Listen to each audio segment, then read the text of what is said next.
Roundtable Sports Network brings you NFL divisional debate coverage on a weekly basis from your favorite content creators across YouTube, featuring the AFC East Roundtable live Monday and Wednesday evenings, the AFC South Roundtable live Tuesdays at 7 p.m. EST, the NFC South Roundtable live Tuesdays at 7 p.m. EST, the NFC West Roundtable live Tuesdays at 9 p.m. EST. The AFC West Roundtable live Tuesdays at 9 p.m. EST. The NFC North Roundtable live Wednesdays at 6 p.m. EST.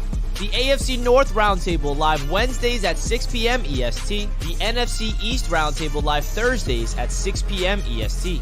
Roundtable Sports. Real coverage from real fans.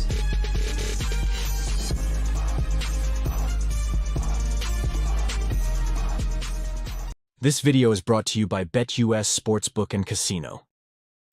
What is going on, NFC South Roundtable? How are we feeling, guys? We are over a month into the launch here of the NFC South Roundtable, and you guys are absolutely killing it. But first and foremost, welcome back. Welcome back to football, because guys, this is what you can expect all football season long. We are going to be getting into our game previews, baby. Our game previews for week one. Football is here. Football is back. It's no more of that crappy preseason that we all try to make ourselves think we enjoy watching, but in reality, we don't. This is where it all begins. This is where all the marbles go into the middle of the table. Who is going to hoist a Lombardi trophy? And really the best news that I think all 31 teams, not 32, but all 31 teams can agree is that the Kansas City Chiefs, they are no longer Super Bowl champions anymore. It is restarted and everybody gets a fresh start. We're going to be breaking down today the preview for week one. Each of your creators is going to break down what they're expecting from their teams. And we're going to hear from the other creators on what they think of their other opponents here from the NFC South and their week one matchups. Of course, today's brought to you by BetUS. We'll talk to you guys a little bit later how you can get a 125% sign-up bonus on your first 3 deposits all the way up to $2,000. But without further ado, you guys know how we do this. Let's go ahead and bring in our first creator. Clay, let's just start with you because you know what? You're at the bottom right now, but who knows? Maybe the Panthers can start rising up and shock some teams. I mean, at the end of the day, football is back. And while maybe your team right now is kind of looking up from the bottom, right now, everybody is 0-0. Everybody is equal right now. And that's got to feel good for a team that, again, didn't necessarily perform as they were hoping during the 2023 season. How are you feeling, though, with week one? Man, I'm just super excited that football's back, man. Ladies and gentlemen, it's finally here. Week one of the NFL season. After months of anticipation, the pads get put on, and it's time to put up or shut up. Yeah, I mean, real quick, I want to ask you. I mean, obviously, you're a Panthers fan. The game you're going to look forward to the most, more than likely, is going to be the Panthers game. But outside of that, is there a game that you are most excited to watch for week one? Yeah, honestly, I'm actually excited to see the Packers and the Philly game. I think that's going to be the game of the week. Two playoff teams. Jordan Love could be an MVP candidate this year. Could be. You never know. Can the Eagles turn it around? Can they move, do more than just a tush push, in the end zone? Let's see what the Eagles can do this year. But I think that Green Bay and the Philly game is going to be the most fun watch game this weekend.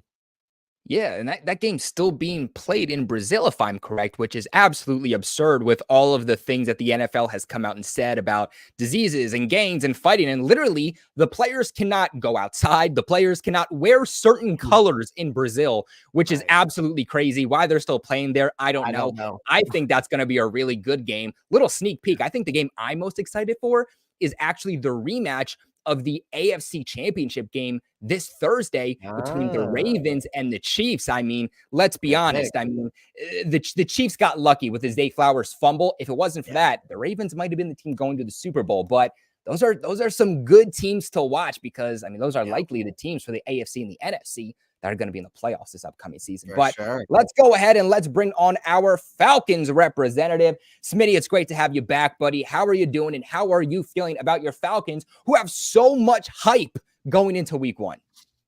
Hey, man, I'm super excited. Can't wait to kick off.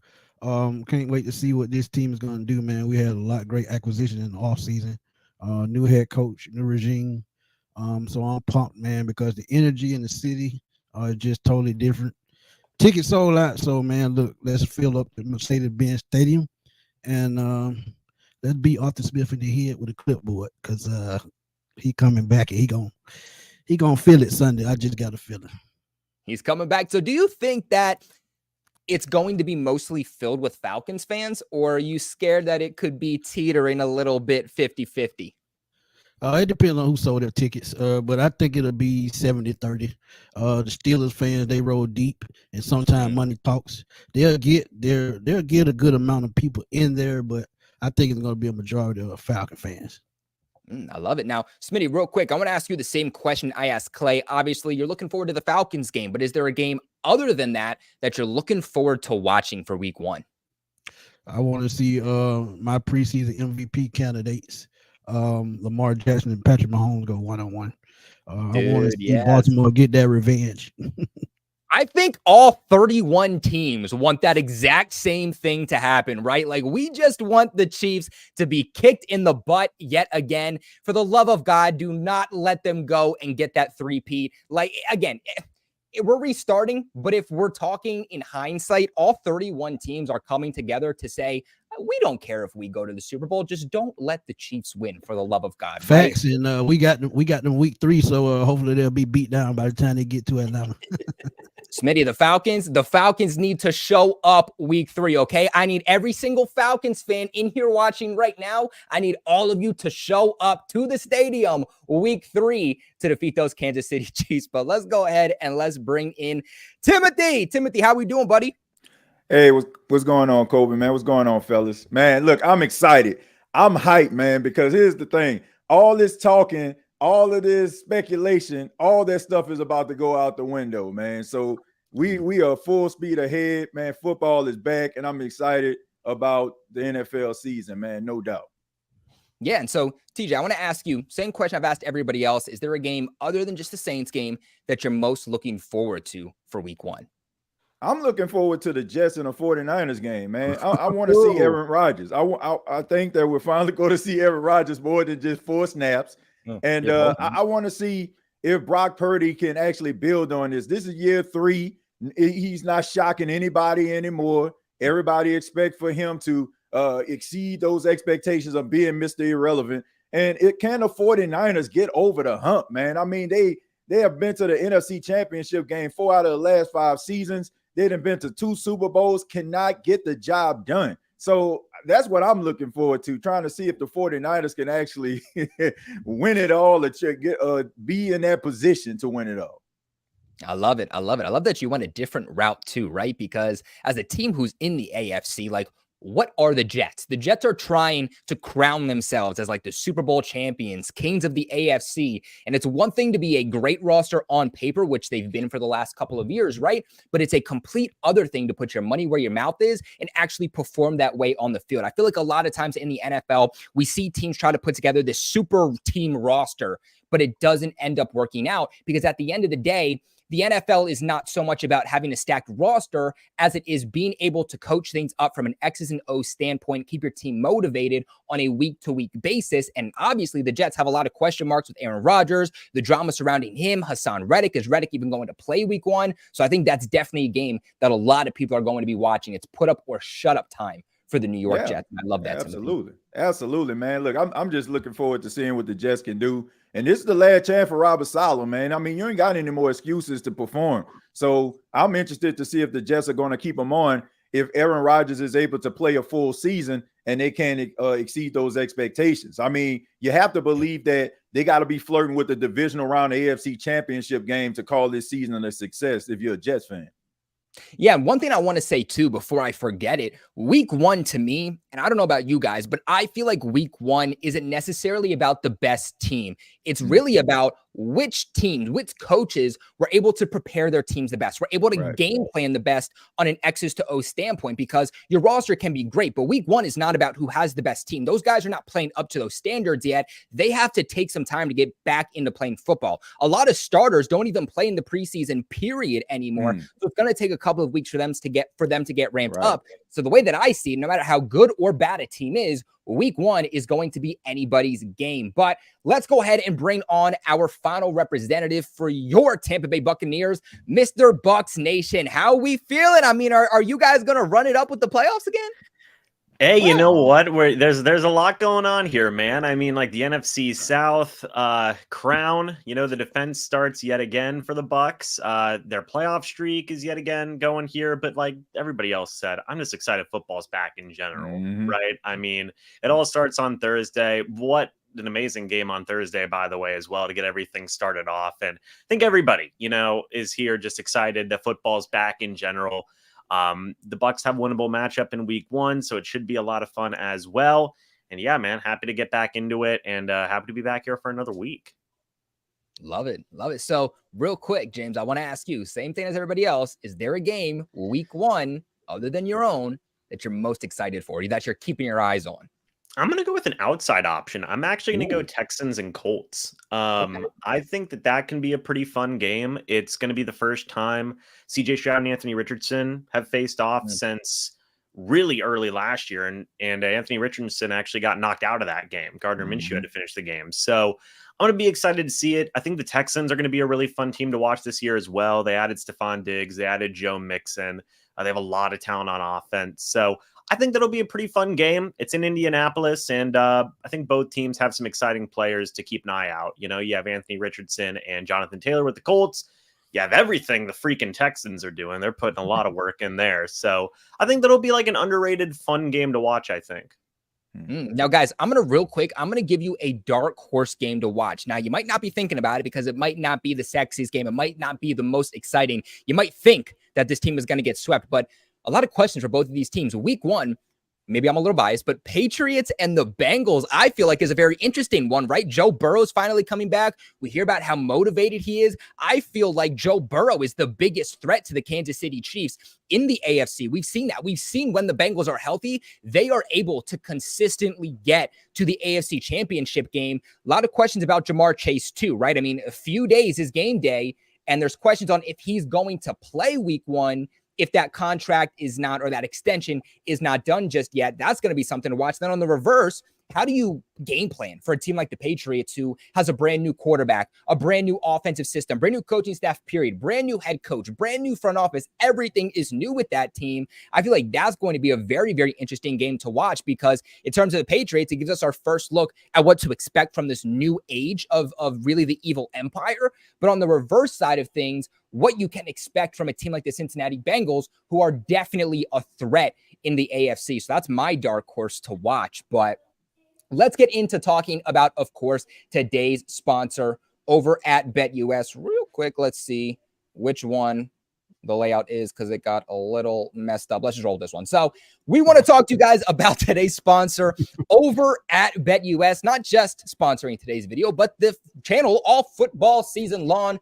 I use BetUS. Everybody here uses BetUS. We use strictly BetUS for a reason, and this is why. Now, right now, link in the description box below, pinned in the comment section below. You guys are getting an exclusive limited time offer of a 125% sign-up bonus on your first 3 deposits, all the way up to $2,000. For those who don't know what that means, let's say you put down $100. It turns into $225 for you to play with because of that sign-up bonus. It more than doubles your initial deposit, and you get that on your first 3 deposits. With BetUS, you also get a 200% crypto deposit bonus, fast payouts in the industry, fast and easy deposit and withdrawal process, 24/7 personalized service, 365 days a year, live wagering on all major games, best betting variety in the business. You guys can even get a 10% back on your net losses 2 times a year. Did you guys also know that BetUS can give you your very own personalized account manager? BetUS taking care of you, taking care of your money the way that nobody else is. Most importantly, though, guys, make sure you are 21. Make sure you are allowed to bet. And if you or somebody you know, somebody that you love, is dealing with a gambling problem, please, for the love of God, reach out, get some help. Never gamble more than you are able to afford to lose. This is supposed to be for fun. Don't let it take over you or take over your life or take over your wallet. Please reach out, get some help. If you need help, please reach out to one of these creators, reach out to me, reach out to someone at Roundtable Sports so that we can make sure we get you that help you need. But again, if you're going to have a little bit of fun, a little extra fun this football season, make sure to do it with BetUS. But guys, I wanted to take a look real quick at the odds for the week and get your guys' thoughts. So let's just scroll down here and see which of your teams is first. All right. So Smitty, it looks like you're first. Pittsburgh Steelers, Atlanta Falcons. Looks like the over or under here is about 42 points. And you guys are the pretty even favorites to win this game. What do you think about that? I definitely agree with it 200%. You have a team in Pittsburgh who has a new offensive coordinator who we are familiar with. So I think that's going to give it an advantage defensive wise, especially with Jerry Gray still being part of the coaching staff. So I think that'll be the difference. And 42, I can rock with that. 42, you can rock with that. I like it. Now, we're not going to get into the other creators' thoughts just yet because we're going to wait till we get into the week 1 preview to kind of start breaking down what the other creators think about each of your teams and giving their predictions on if your team is going to win or to lose. But let's continue to scroll down here. All right, we're knocking out both teams at once here with a week 1 in-division rival matchup. Carolina Panthers, New Orleans Saints. The over or under is also 42, and it looks like the betting favorite, no real surprise here, at -200 is going to be the New Orleans Saints. Carolina Panthers, obviously not favored to win this one. Let's start off with you, Clay. What are your thoughts on this? I mean, I'm not surprised by it by any means, but I think that this is going to be – listen, if you're smart with your money, I think – I'm not going to say who's going to win, but I would just say you take the Panthers +4. I think it's a good bet. I like that. I'm not necessarily saying the Panthers are going to win, but +4. These games are always close. Last year was close until about the last quarter drive. So I think that this game is going to be a promising much watch. I think there's going to be a lot of fireworks. Obviously the Saints, they got the home field advantage, but I don't think this is just going to be a walkthrough type of game. Ooh, all right. TJ, what are your thoughts on this?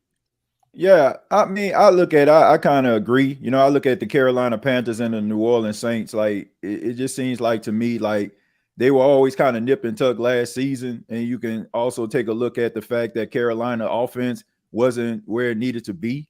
So now that they have some weapons, I expect for this game to be competitive. And then you have both teams that have new coordinators. So I expect the offense is trying to figure it out.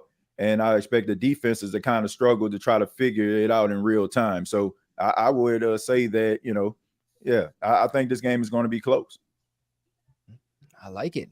Guys, check this one out. New England Patriots and the Cincinnati Bengals. Patriots are at +330. That is absolutely wild and disrespectful. That one hurts my heart to see. That's not what we're talking about. Kobe, but do you think that's because of Jacoby Brissett, man? I mean, Jacoby Brissett, he was the quarterback for the Browns. So they do understand his tendencies. So that could play into the Bengals' favor there.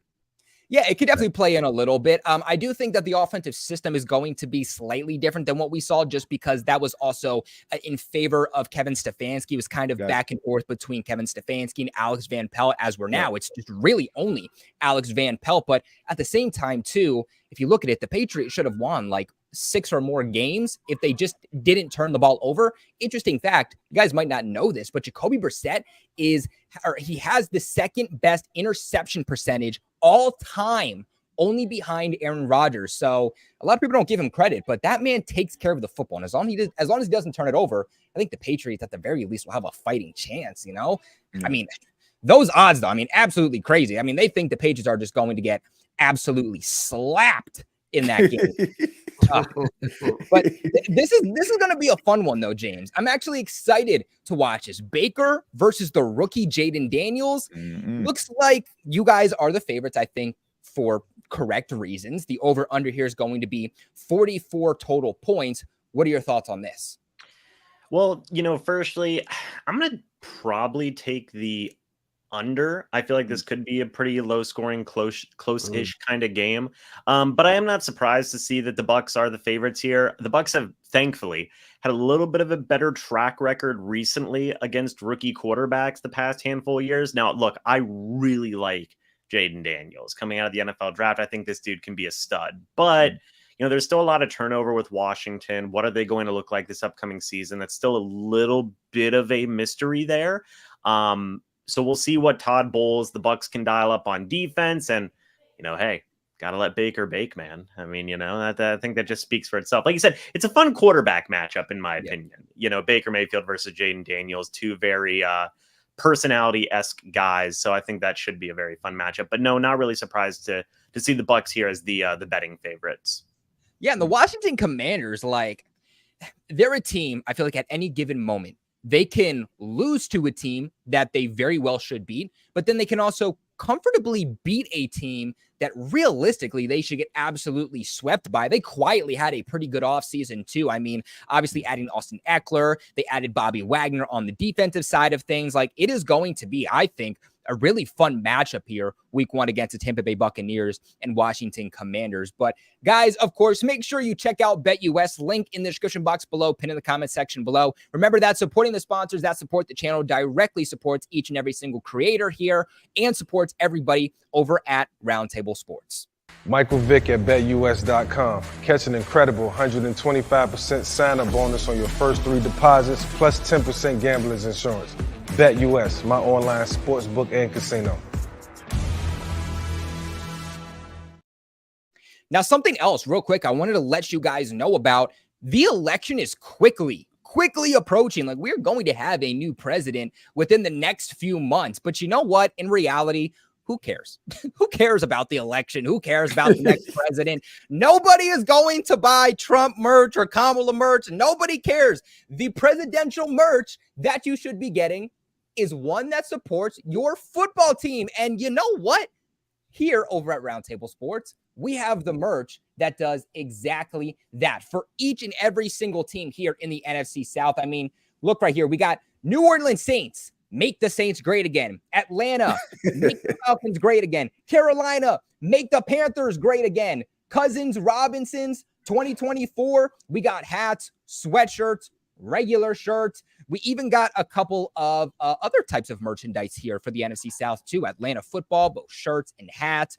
What does that say? Queen City football, the Big Easy football, Cigar City football. Guys, we have a lot of stuff for your division, team-specific merch. Go ahead and check it out. Link in the description box below. Rock your team this upcoming season. This is merch that you're not going to find anywhere else. And keep in mind that when you do purchase it, it does support, again, all of the creators here at Roundtable Sports, your favorite creators that you're seeing on the screen now. And again, just the company and what we're trying to build here over at Roundtable Sports. So again, link in the description box below. Make sure you guys go ahead and check that out. But guys, I want to get back here and I want to get into week 1, okay? Because this is where, like I mentioned earlier, all the marbles are officially in the middle of the table. Everybody's starting fresh. This is officially where it matters. How you start a game, how you finish a game, each and every single week, whether you win or lose a game, could be the difference between you making the playoffs, not making the playoffs, making a run for a Lombardi or not making a run for a Lombardi. So I want a breakdown like never before. I get it. We broke down the preseason a little bit, but that was mostly with guys who probably weren't going to be on the roster anyway.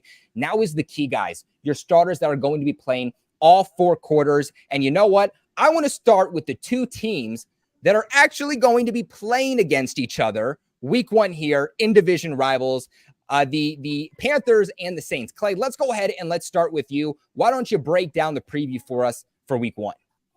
Yeah, a divisional matchup, a nemesis, a rival, starting it off.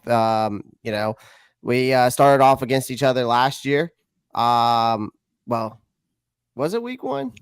Week 2. It was week 2. My bad. So basically, close enough. Basically, I couldn't remember. But anyways, yeah. Last season, let's start. Let me talk about the Saints defense real quick. Last season, that defense was a lockdown defense. They finished top 10. They ranked in the top 10 for passing defense. surrendering only, I think it was like 19.2 points per game, I think I saw last year. So they've upped the ante. They brought in Willie Gay, who's coming off 2 Super Bowl wins. You bring in Chase Young, who had 7.5 sacks, I think, last season. So you got Young, Cam Jordan, who you're tag teaming that pass rush. So that defense is still stout as always. Offensive line, for me, I think there's some concerns there. If I'm a Saints fan, are some offensive line concerns. I think it's a working progress, though. I mean, you got Fuaga in the you draft. You moved him over to the left side at left tackle. You got Trevor Penning at right tackle, which I'm looking forward to watching Clowney eat him up. But Fuaga is learning the ropes on the left side. You got Penny trying to figure out what's going on with him. Injury prone pass. So the biggest issue, I think, for the Saints is protecting Derek Carr, especially off that right-hand side with Penning over there. But and I think that's going to be priority number 1 for the Saints. So I expect the Saints to pull out all the stops. They're going to do quick passes, creative play calling. You bring in Clint Kubiak, the new offensive mind and mastermind. I think he was from the 49ers, if I'm not mistaken. He's obviously trying to inject some life into this Saints offense. He's probably going to use Chris Olave and, of course, Taysom Hill in some creative ways. Of course, Rashid Shaheed, but I think he's questionable as of right now. But, Carr had solid numbers. Let's just see if Kubiak can be that piece to help him take a step up, because really Carr has just been average, right? I mean, he doesn't do anything exciting. But the Panthers, again, for us on our side, we're hitting that reset button, right? We went 2-15 last year. We bring in new blood. You bring in Dave Canales, offensive coordinator, Brad Ezick from Tampa. We stocked up at wide receiver, bringing in Deontay Johnson, Xavier Legette. We bring in offensive line to give Bryce Young that, obviously bring to bolster up that offensive line, Damian Lewis, Robert Hunt. So you add muscle. You bring you add some muscle to the D line with O'Shawn Robinson. But another thing is the Saints really didn't stop with Kubiak, though. I kind of want to go back to that because they did bring in, I think his name's Rick Dennison, your offensive assistant, and then John Benton as the offensive line coach. And then I've heard good things about Fuaga. You did bring you have some veterans on the offensive line like Lucas Patrick.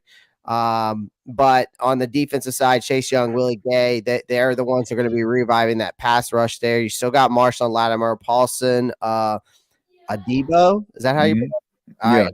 And then Alante Taylor, who's locked and loaded. You got some safety depth. It's the safety depth's a bit shaky, but other than that, everything else looks pretty solid. So obviously we're stepping into this showdown as 4-point underdogs.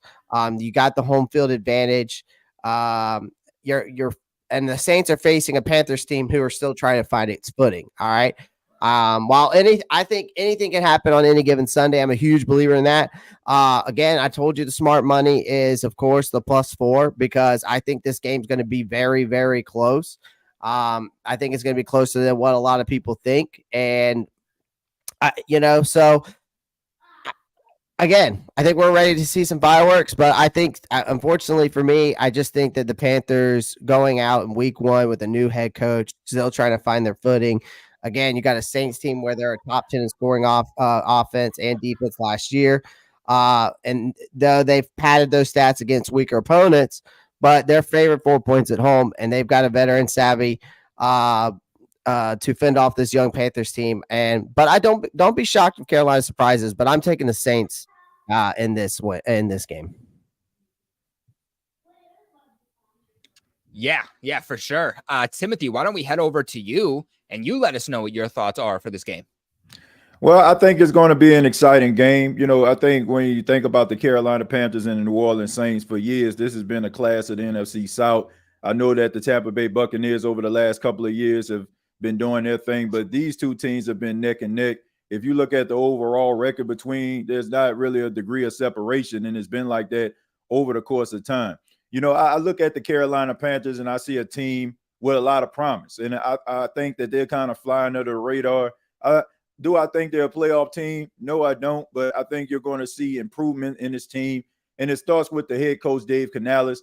Everywhere he's been, you can see that the quarterbacks that he has worked with, from the Geno Smiths, from the Baker Mayfields, and now with Bryce Young, I think that he'll fall in line. Like, this guy has that special something that he gets the best out of these quarterbacks. I mean, I only seen Bryce Young in one drive in the preseason, but it seemed like he was more sure of himself. It seemed like he knew where to go with the football, and that's what you want to see. And I think that was a breath of fresh air for Carolina Panthers fans. I mean, you can see the sidelines erupting when they actually went down the field with that drive, and it is still some level of confidence in them. So I expect to see a much better version of Bryce Young. Feel like this old regime kind of failed him, so I expect for him to play a little bit better. I mean, I look at the team across the board. They got some talented guys. They got Chuba Hubbard out there. You got Miles Sanders, Jonathan Brooks. He'll be there pretty soon. You know, he's still dealing with injuries. But my thing is, like, Chuba Hubbard is very, very underrated as a running back. He's not the biggest guy in the world, but he runs really, really hard. And, you know, you combine the fact that they added some pieces to that offensive line, I think they'll be able to find some levels of success there. You look at Adam Thielen, 103 receptions last season, over 1,000 yards. He was the go-to guy. And now he got a supporting cast, man. You know, he got Xavier Legette. He got, Deontay Johnson coming over from the Pittsburgh Steelers. It's going to be a better version of an offense than they did last year. And I think that was one of the separations, especially in that first game versus the Saints. I want to say the Saints only won that game like 20-13. I mean, it was pretty close. So if they would have been able to punch the ball into the end zone, who knows where it would have been. They improved some of the things on the defensive line. I like Josie Jewell. I think that he's very underrated. He's a tackling machine. He's going to be a good replacement for Luvu, even though I feel like Luvu, that's something that's going to be greatly missed. But you look at this team, man. I mean, they're young, but I just think that, you know, they're going to develop into being something special. One thing I want people to take a look at and keep a close eye on is J.C. Horn, man. I mean, J.C. Horn is a really talented cornerback, but he just can't seem to stay healthy, man. That's just been his issue. When he's out there, he makes an immediate impact. I know you got your guy, you pretty high on Clay, Michael Jackson. You know what I'm saying? He out there doing his thing.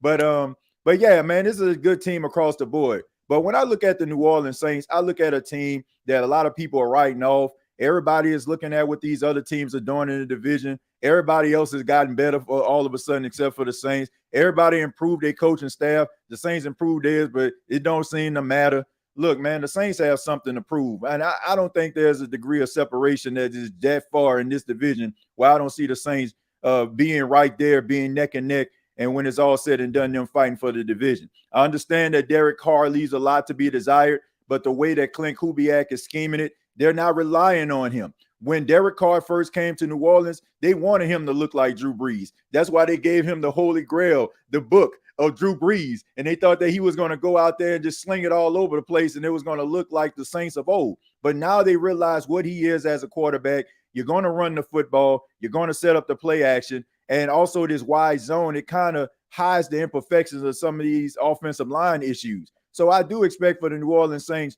to be able to be effective offensively. I think it's going to take some time, but I think you're going to see some nuances of things that we haven't seen from the New Orleans Saints. And also, you mentioned, Clay, the fact that the New Orleans Saints had a really good pass defense. They only had 34 sacks as a group last season. That's not very good. That's like at the bottom. But now you bring in guys like Chase Young, who had 7.5 sacks, along with Carl Granderson with 8.5.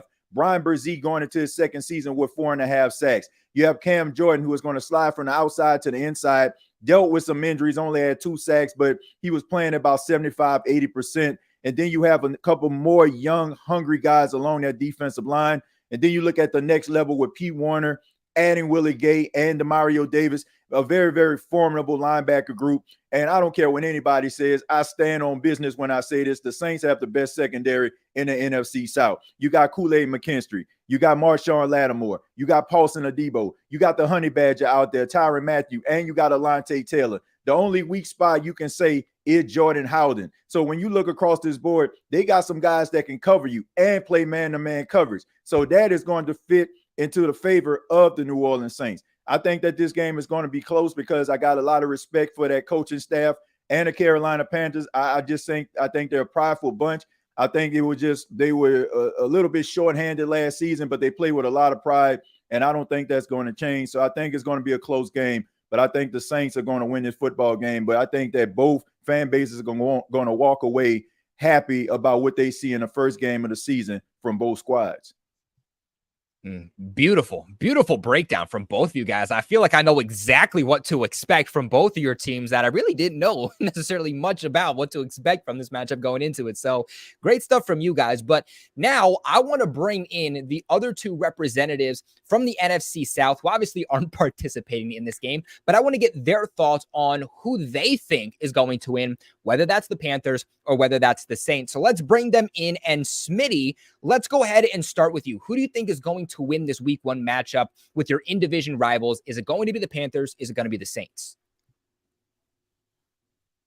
I think you're on mute there, Smitty.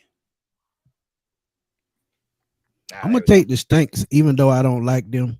But I think Carolina has some growing to do, and I think they're going to keep going through growing pains. I will give credit to TJ about what he said about the defense. Even though it wasn't true about the secondary, I still think the Falcons had a better secondary. Please. I just think New Orleans be too much. Bryce Young is still young, and we'll see how much he's matured over the summer.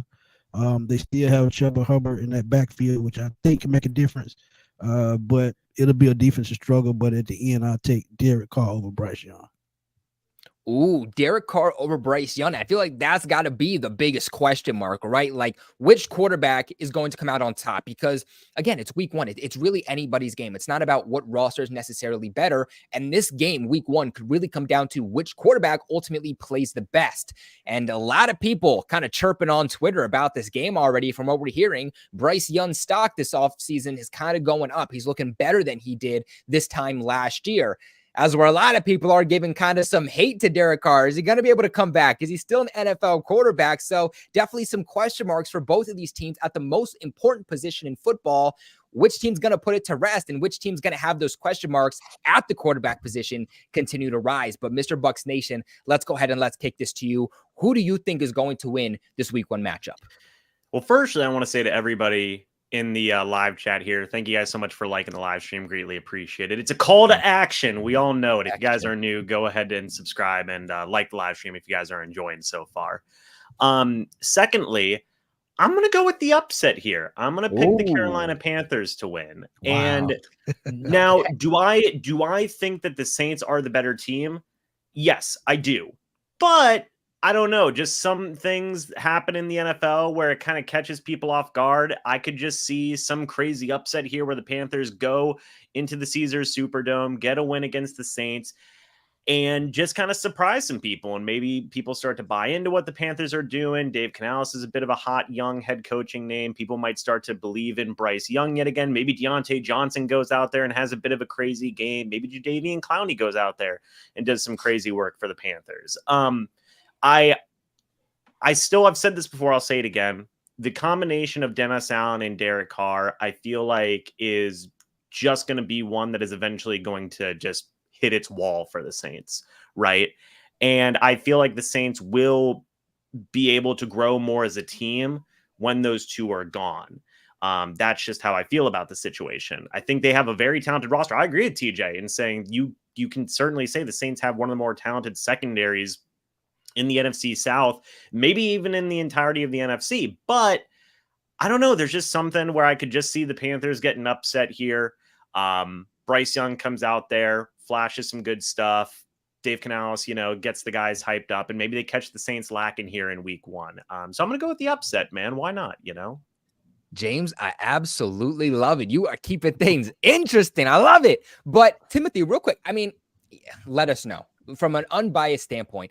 I feel like Dennis Allen has gotten so much hate over the last few years to where, I'm going to be honest, I'm still surprised he is the head coach of your team. Do you think that if the Saints don't make the playoffs this year, that he's as good as gone? Nope, I do not. Really? Nope.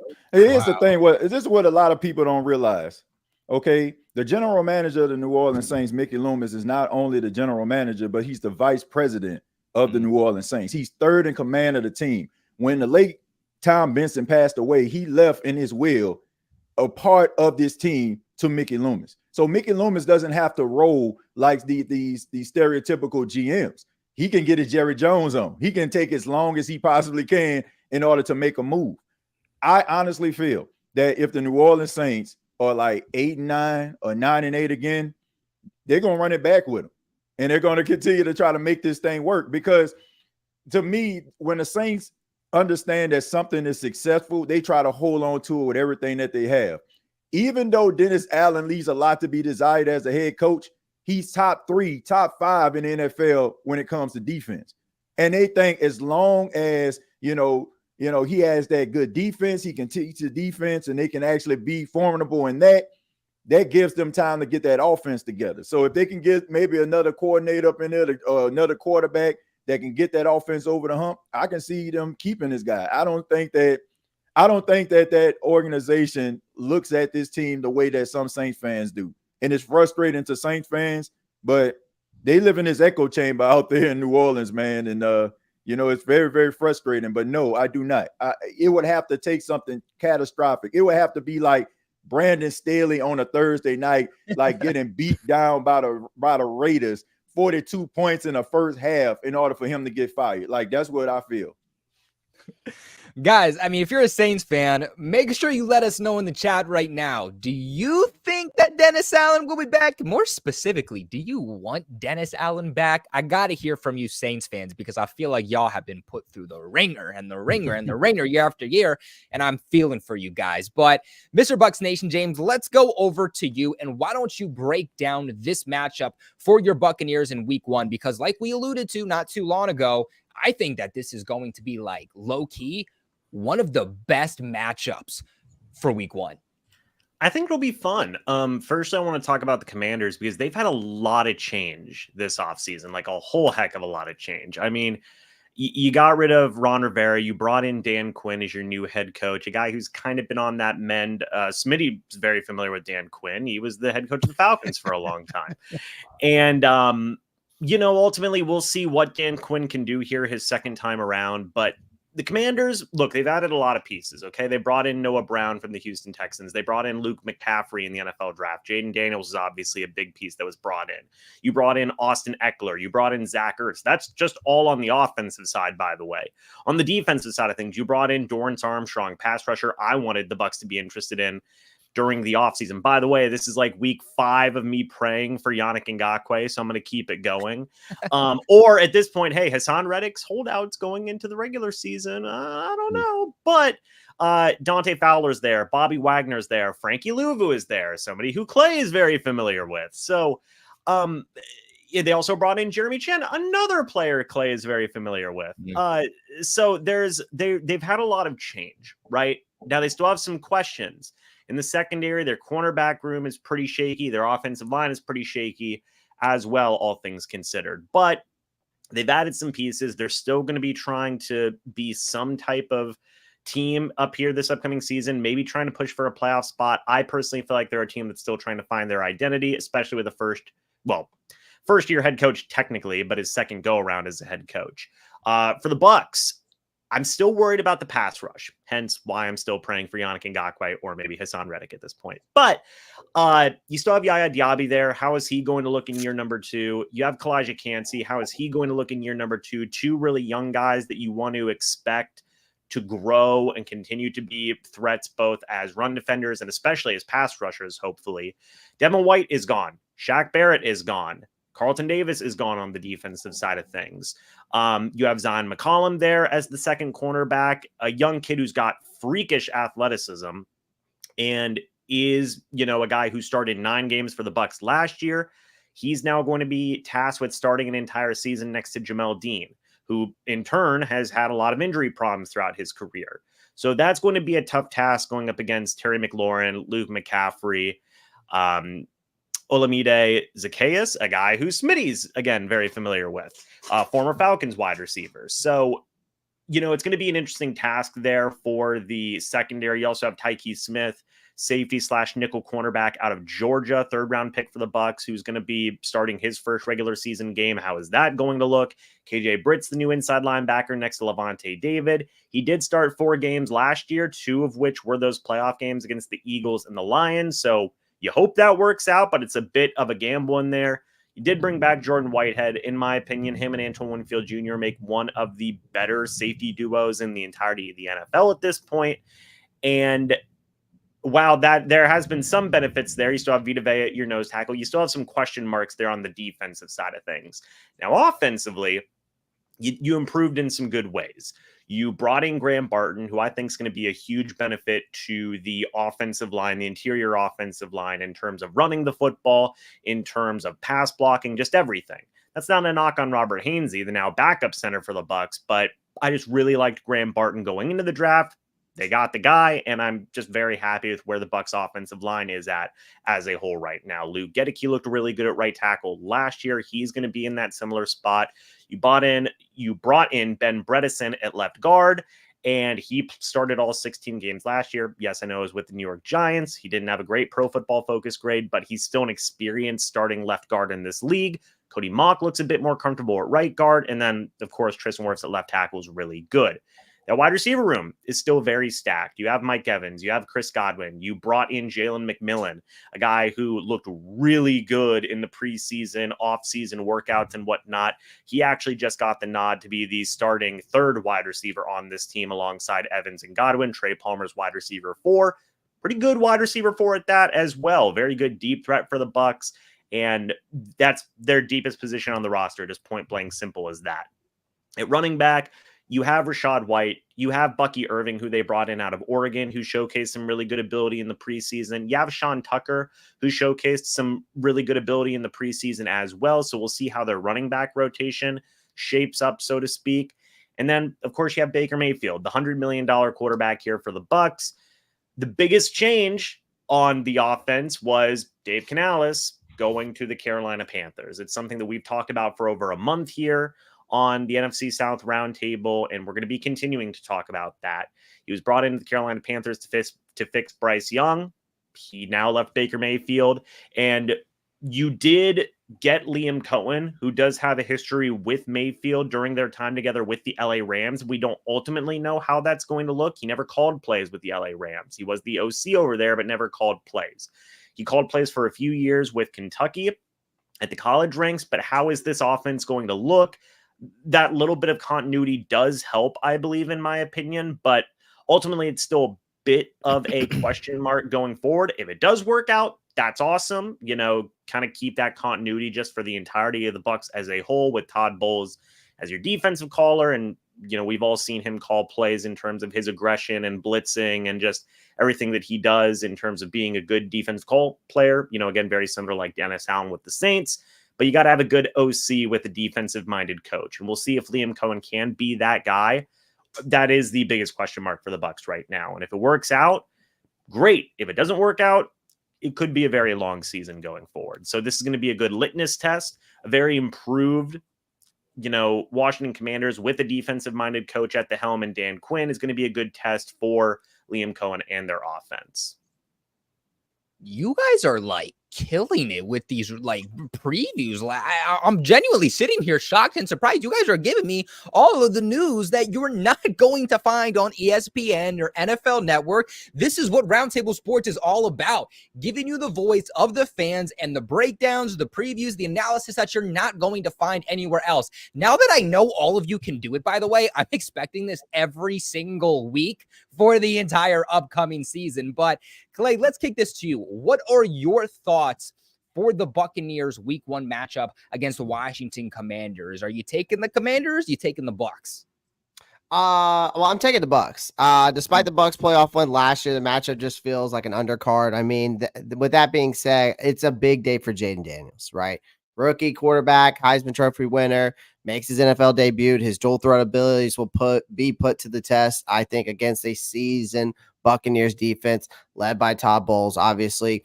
And who knows how to shut young quarterbacks down? Just ask Jalen Hurts. Like, The Commanders are in the midst of a massive rebuild, so I don't expect them to steamroll the Bucs, especially on the road. But with the Buccaneers only favored 3.5 points, I think this game's might be closer than expected.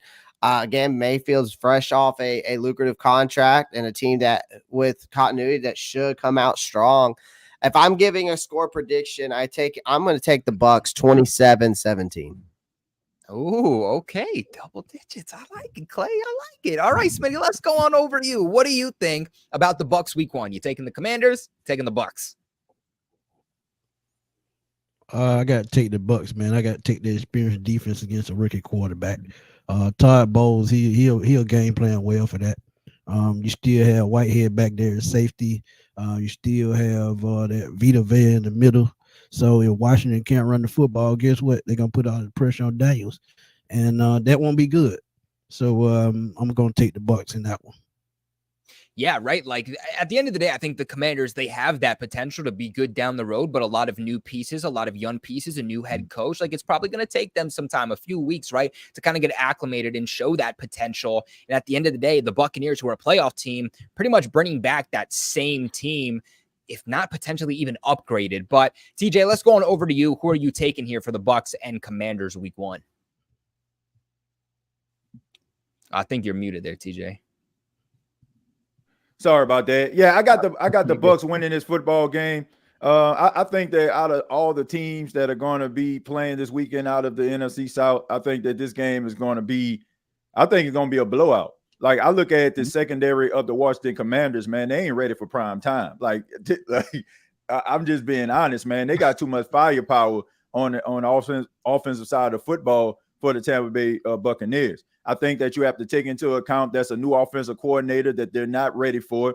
And like I said, you have a bunch of young, inexperienced members of your secondary that I don't feel like are going to be able to run with the Mike Evans, run with the Chris Godwins. And now you got McMillan out there too, Trey Palmer. Like I just think that's too much firepower. I think you're going to see some good things out of Jaden Daniels. I think you're going to see a spark because I think the game going to get out of hand. He's going to have to throw the football, so people are going to be wild by the arm talent.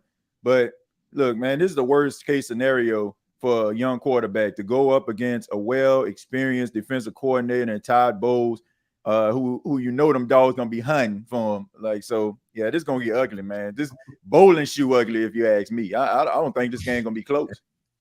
Oh, looks like we got a lot of love for your Bucs, Mr. Bucs Nation. So a lot of hype going around you guys. You guys better live up to a week 1 here, or else I'm pretty sure each and every single one of these guys are going to rain terror on you if you end up losing that game. And I will pray for you after Sunday if that ends up happening. But let's go ahead, certainly but not least, let's talk about the Falcons, who have a lot of hype, right? They have a lot of hype around them, especially over the last few weeks. I think that hype has only gotten more real and more serious. I mean, we're looking at power rankings, and ever since adding Justin Simmons and Matthew Judon, the Falcons have skyrocketed. I mean, you have analysts breaking down who they think in the NFC and AFC is going to make the playoffs. And I'm pretty sure all of a sudden, since adding those two pieces defensively, every single list I've seen has the Falcons on there. Smitty, why don't you break this down for me? What are your expectations here for the Falcons week 1 matchup against the Steelers, who, Russell Wilson sounds like he's going to be under center. A lot of question marks about that team. Why don't you break this down for me?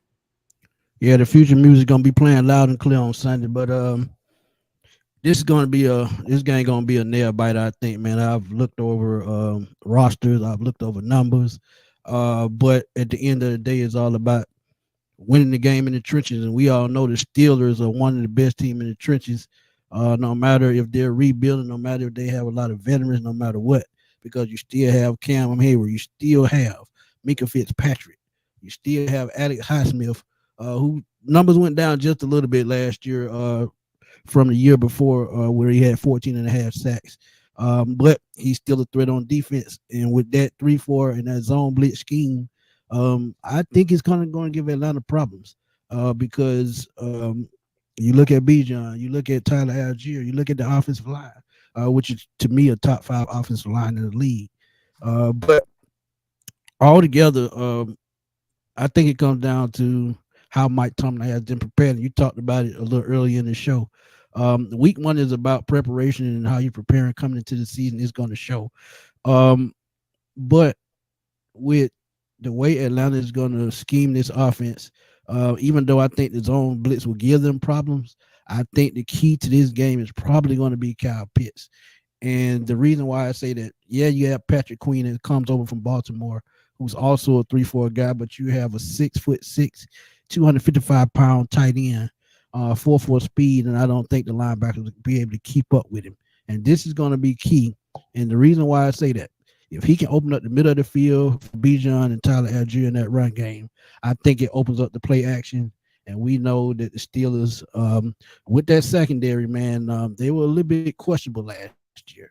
But you look at Dante Jackson, who came over from Carolina. Yes, he has speed, but sometimes his technique is not always there. Then you have Joey Porter, who I think is going to be a young up-and-coming corner in the league going into his second year. But I think Drake London has the advantage over him. I also think that Bijan Robinson will be part of the passing game, a big part of the passing game. As I said with the linebackers, yeah, they can blitz, and yeah, they can get after the quarterback, but how many of them can actually cover? And I think this is where Bijan comes into play as well. 58 reception last year, and I think that the number could go up this year. And I actually expect him to be in the Offensive Player of the Year running at the end of the year. But again, this game comes down to winning in the trenches. We look at the Steelers offense. I'm not going to forget that because the quarterback position is very questionable, even though they have 2 veteran quarterbacks. Russell Wilson, to me, is almost has 1 foot out the door towards retirement.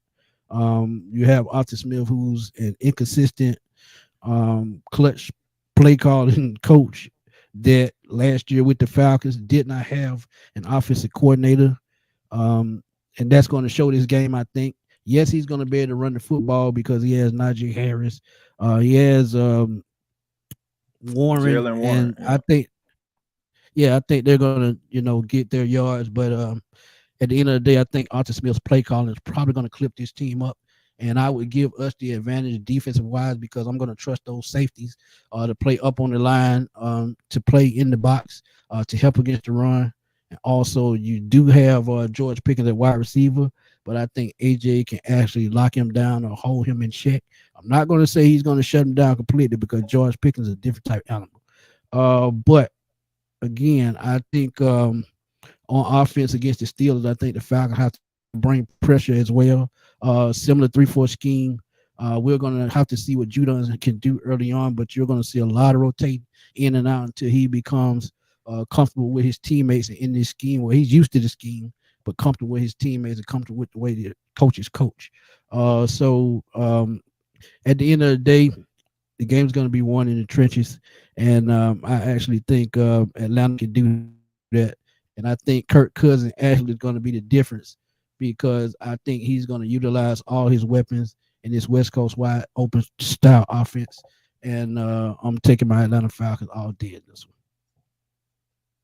I love it, Smitty. I absolutely love it. And I'm expecting you guys really to just rain terror on Russell Wilson and the Pittsburgh Steelers, if anything, because really from every angle, you guys are the better team. But Clay, what are your thoughts here? Atlanta Falcons, Pittsburgh Steelers, week 1. Yeah, this is the matchup between the quarterback matchup between Mermaid Man and Barnacle Boy. Russell Wilson versus Kirk Cousins. That's what it's shaping up to be. 2 aging heroes trying to recapture those past glories. You know what I mean? But all jokes aside, no, seriously, all jokes aside, this matchup is a crucial test for both franchises. Obviously, the Steelers and Falcons they're betting big on veteran quarterbacks. They're hoping to squeeze out as much juice that they have left, of relevancy that they have left. If they flop, then I think obviously Justin Fields, Michael Penix Jr., they both got, both teams have backups, young backups. The Steelers took a bold leap, absorbing an $85 million dead money hit just to boot Wilson from Denver, fork over another $38 million for him to become a Steeler. So after last season, you had the small hands Pickett experience.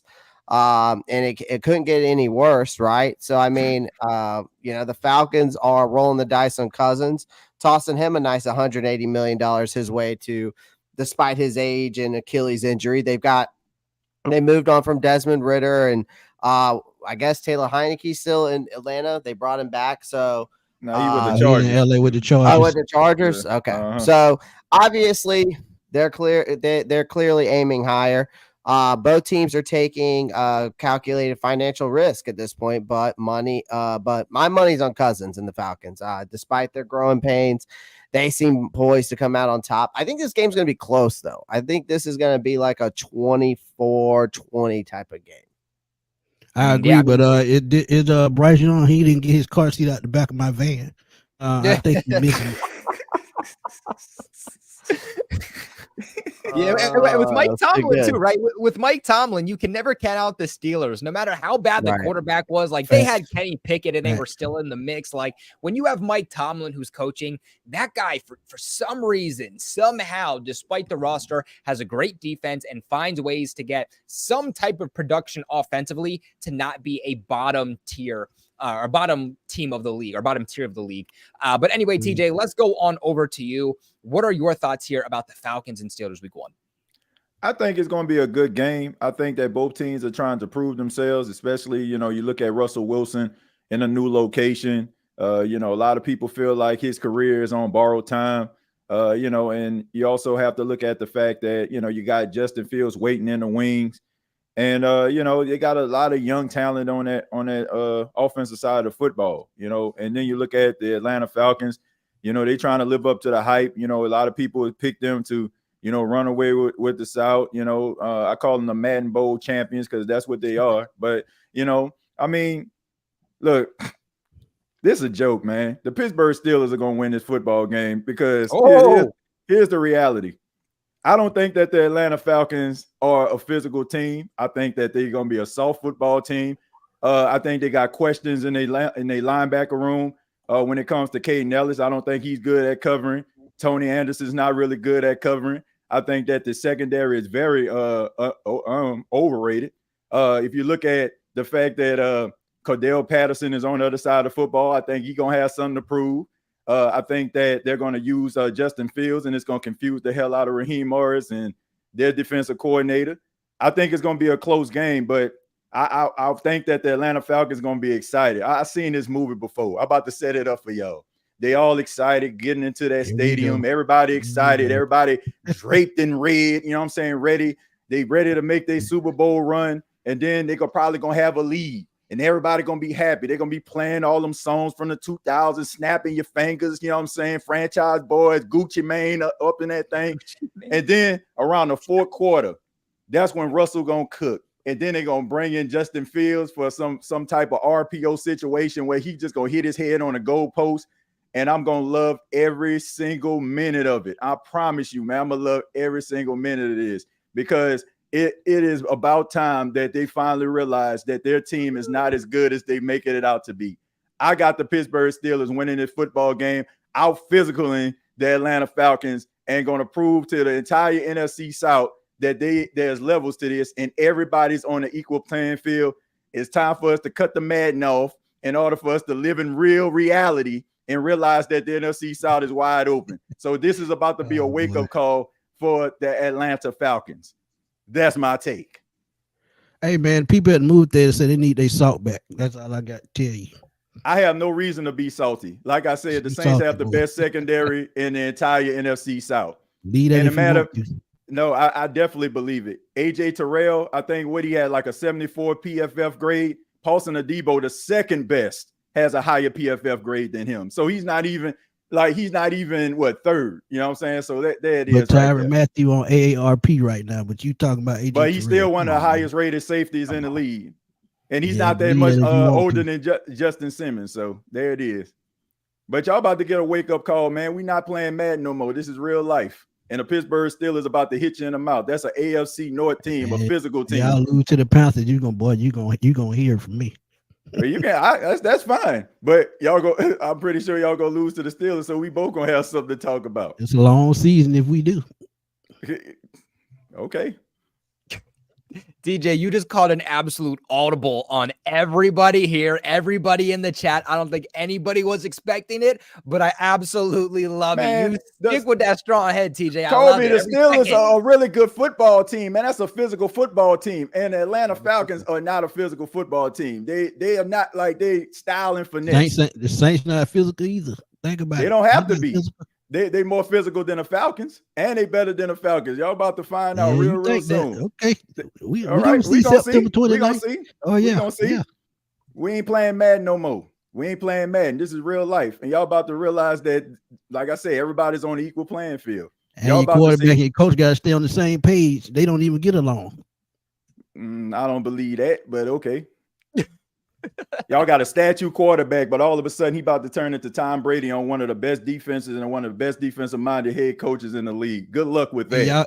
And y'all offensive line like a turnstile. Yeah, but they still won 9 games, more games than the Falcons won last year. But all of a sudden, Justin Simmons and Matthew Judon coming off a bad pick. And also he's a system defensive end, but we're gonna have to find that out. We're gonna find that out. You can thank the Patriots for that success for Matthew Judon. Kobe, you need to thank Kobe for that. I mean, look, he was decent, putting up 6, maybe, 8 sacks per season with the Ravens, but he went to the Patriots and got better every single year, going from 12 sacks, 15.5 sacks. So it's going to be interesting to see what he does with the Falcons. Is he the Patriots version, or is he the Ravens version, which is still good, but it's obviously nowhere near what he was with the Patriots. That's what, as a Patriots fan, I'm very, very excited to see what version of Matthew Judon you guys are going to ultimately end up getting. But James, let's go on over to you. End us off here. What are your thoughts about this matchup? Falcons, Steelers, give it to us. Well, first, if you guys want to see more hard-hitting conversations, make sure you guys subscribe and like the live stream. It'd be greatly appreciated.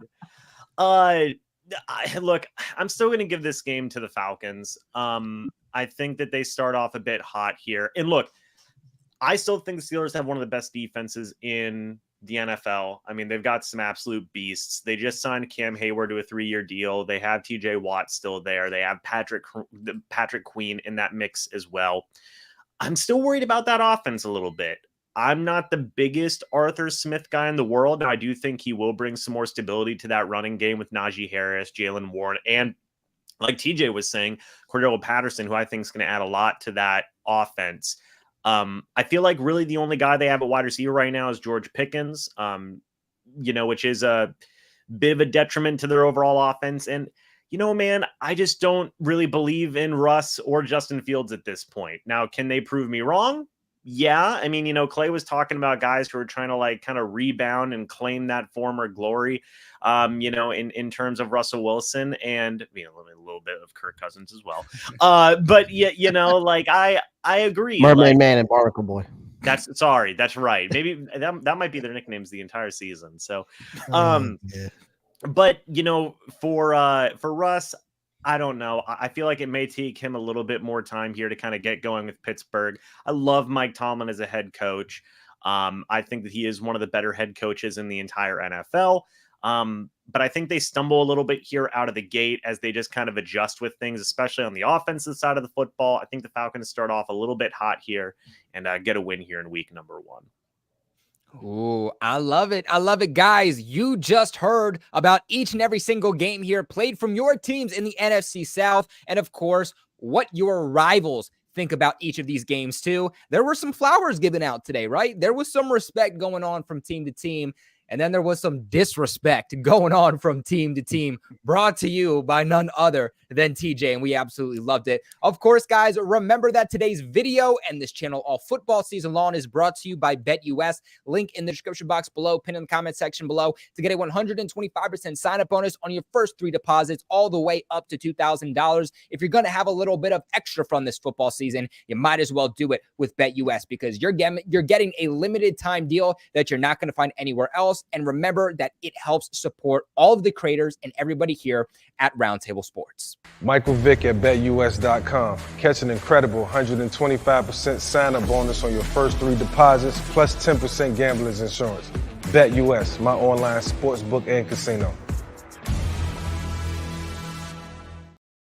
Now, of course, while you guys are at it too, make sure, again, link in the description box below, you guys go ahead and check out our exclusive merch on the Roundtable Sports website. This is merch you're not going to find anywhere else. Everybody here behind the scenes at Roundtable trying to give you guys the best merchandise possible. And of course, with the election really right around the bend, who cares about getting your Trump or your Kamala merch, right? Like, nobody cares about that. What you do care about is your football team, right? So make sure you represent your football team, whether you're the Saints, you're the Falcons, you're the Panthers, or even if you are still the Falcons, because apparently that's the only teams we're giving love here too. But we do got Bucs fans. We got what's stuff for you too. We got Mayfield. We got Evans hat 2024. We got sweatshirts. We got crew necks. We got regular shirts, hats, all that good stuff for each of your individual teams. Remember that supporting Roundtable Sports supports everybody that you see on the screen currently, all the creators here, and of course,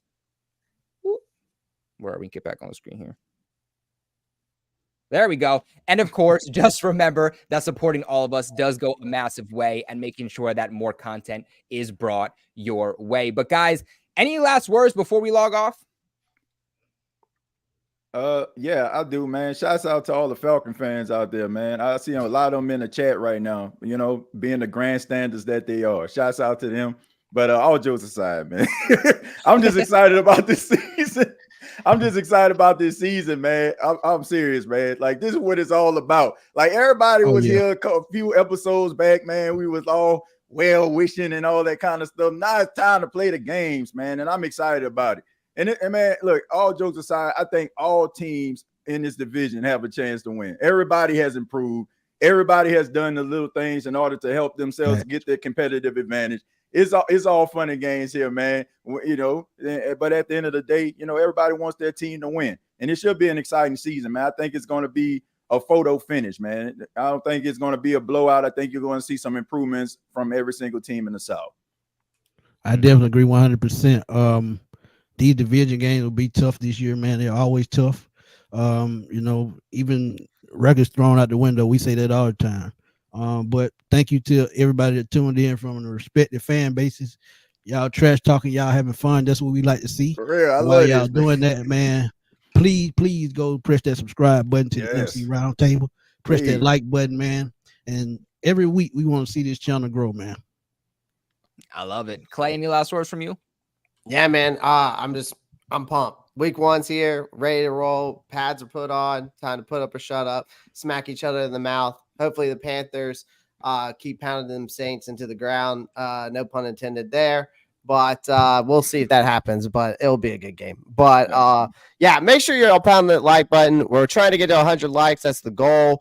Of course, make sure you go to subscribe to the channel as well. And of course, subscribe to all of our channels because we always update you guys when we're going live here. So make sure y'all do the same. Yeah, Mr. Bucks. Oh, Clay, I forgot. IHOP got a $1.99 special for $1,200. You need to tell Bryce Young that. Why did you go eat all the pancakes? Yeah. Mr. Bucks Nation, any last words from you, buddy? Yeah, man, just excited for week 1. I know everybody here is as well, so definitely subscribe if you guys are new. Hit the like button on these live streams. It helps us out in a big way.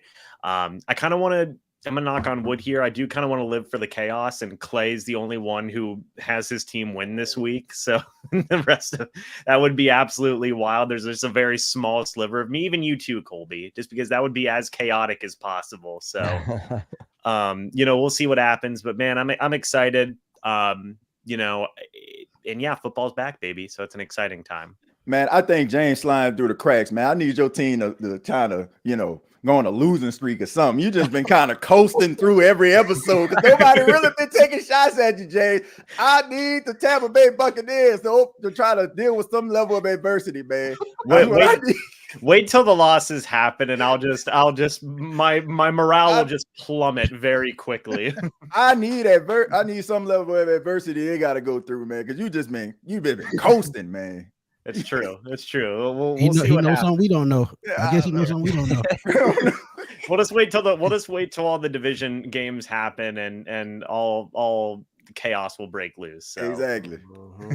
Well, guys, the creators said it themselves best. On your way out, make sure to leave a big like on the video. It's not just for looks. It really does help out the YouTube algorithm. Our like goal for this week is 100 likes. We at least had over 120 of you guys watching. We still have 118 of you guys watching, and we are 15 likes away from hitting that like goal. So on your way out, please make sure you do that. Make sure you subscribe here to the NFC South Roundtable for all of your news and breakdowns. We drop recorded videos throughout the week, but we also, of course, go live at 7 p.m. Eastern every single Tuesday. You guys can expect later on this week a video to drop here on the NFC South Roundtable about each of these creators' kind of bold predictions for their teams this upcoming season. You guys are not going to miss out on that. Make sure to subscribe to their individual channels, link in the description box below. Whether you're a Falcons fan, a Panthers fan, Bucks fan, Saints fan, keep your friends close, but keep your enemies closer. We appreciate you guys so much for watching, and we'll catch you next week.